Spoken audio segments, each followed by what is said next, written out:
We wake up each day with a mind that feels like it's running on its own. Yet, we manage to make decisions, solve problems, and navigate the world. But how much of what we think is truly ours? And how much is shaped by forces we can't see? Our thoughts are not just passive impressions. They are constructed, shaped by the brain's hidden machinery. But what if we could take control of that process? What if we could decide not just what we think, but how we think? What if we are not just reacting to the world, but actively building it in our minds?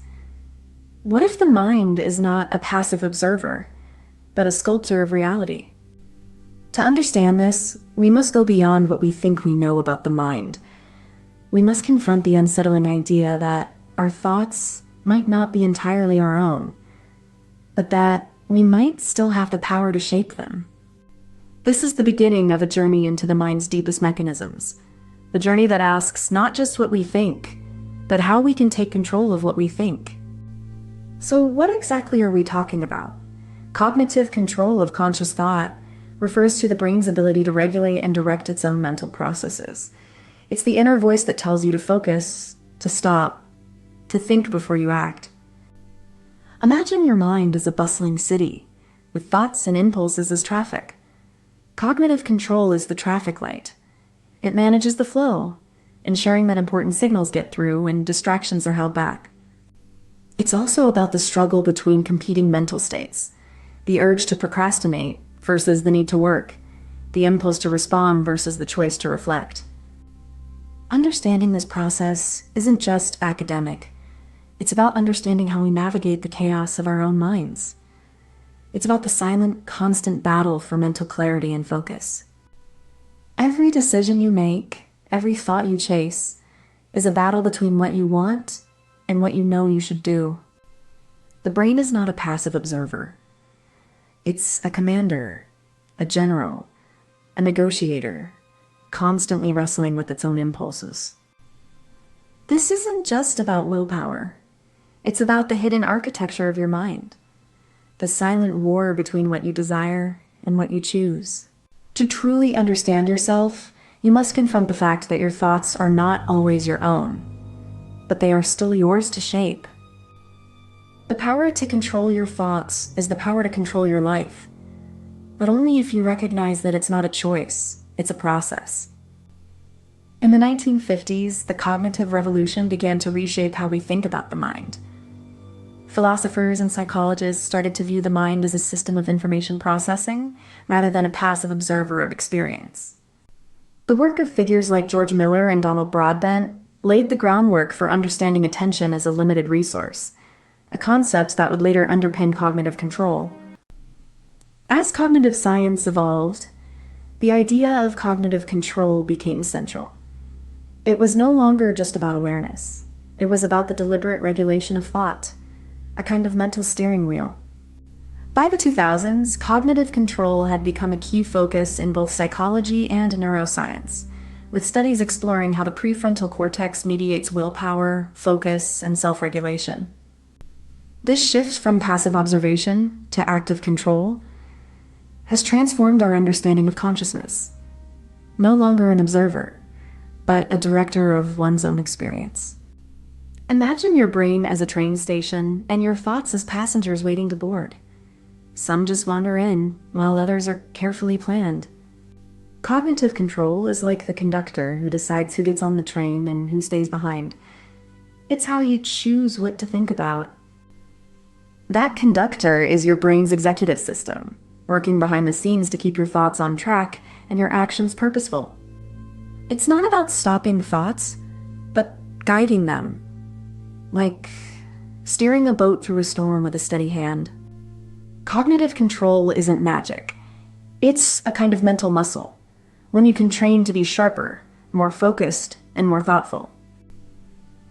Before we can talk about how cognitive control shapes conscious thought, we need to understand the mind as a system of competing signals. Every moment, our brain receives countless inputs, some urgent, some faint, all vying for attention. Imagine the mind as a battlefield, with thoughts, memories, and instincts all fighting for dominance. The brain isn't a single command center. It's a network of regions, each pulling in different directions. This is the raw material of consciousness, unfiltered, chaotic, and often unconscious. But cognitive control doesn't emerge from chaos. It begins with a quiet, internal setup. It starts with attention, not as a kind of selective tuning. The brain isn't broadcasting. It's listening, filtering, and preparing to shape what comes next. This setup is subtle, but it's everything. It's the moment before we decide to think, to focus, to act. And in that quiet moment, the mind prepares to take control. The second step in the cognitive control of conscious thought begins with the brain's executive network activating, signaling the need for deliberate focus. This network, largely centered in the prefrontal cortex, recruits attentional resources to filter and prioritize internal and external stimuli. Through this process, the brain suppresses irrelevant distractions, allowing the conscious mind to engage with a specific task or thought. This suppression is not passive. It's an active, effortful process that requires sustained engagement and mental discipline. The result is a state of controlled awareness, where the conscious mind is both guided and guarded by the brain's executive functions. The clever twist lies in the brain's ability to simulate outcomes before acting. This internal trial and error process allows us to test ideas without real-world consequences. By mentally rehearsing different paths, we create a kind of cognitive sandbox, where thoughts can be shaped and refined before they are expressed or acted upon. This internal rehearsal is not just passive. It's a dynamic process of hypothesis testing, feedback, and revision, all occurring within the mind's hidden theater. In this way, the mind becomes both the architect and the engineer of its own thoughts, using imagination as a tool to guide conscious awareness. This clever twist is what makes the cognitive control of conscious thought not just a passive process, but an active, creative, and deeply human endeavor. Beneath the surface of our conscious awareness, a complex neural symphony is at work. This is the silent machinery that allows us to filter, prioritize, and regulate the flood of sensory input we receive every second. Neural imaging studies have begun to illuminate the regions of the prefrontal cortex where cognitive control is thought to originate. These areas act like a control panel, modulating our attention and decision-making processes. What we think of as free will may be more accurately described as a finely tuned interaction between conscious intent and unconscious processing. It's a collaboration, not a monologue. The science of cognitive control is still evolving, but it's clear that our thoughts are not isolated islands. They are deeply embedded in a web of neural connections, shaped by biology, environment, and experience. As we continue to unravel the mysteries of the mind, we are reminded that consciousness is not a passive observer, but an active participant in the orchestration of our own thoughts and behaviors. Imagine your brain as a vast, bustling city, where thoughts are the people wandering the streets, each with their own destination and agenda.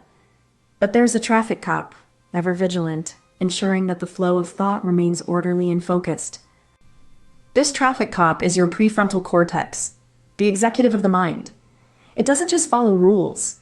It creates them, adjusts them, and enforces them, even when the streets are chaotic or the pedestrians are lost. In these moments, the city becomes a metaphor for the mind, where cognitive control is not about rigid control, but about graceful navigation through the chaos of conscious experience. It's a gloriously dumb analogy, but it captures the essence of cognitive control, a delicate, ever-adapting system that ensures thought remains both free and focused. Before you go, if you enjoyed this, please give it a like and subscribe so you don't miss the next one. And tell us in the comments what you'd like us to make next. We read every single one. Thank you so much for watching. Comment this emoji if you made it to the end.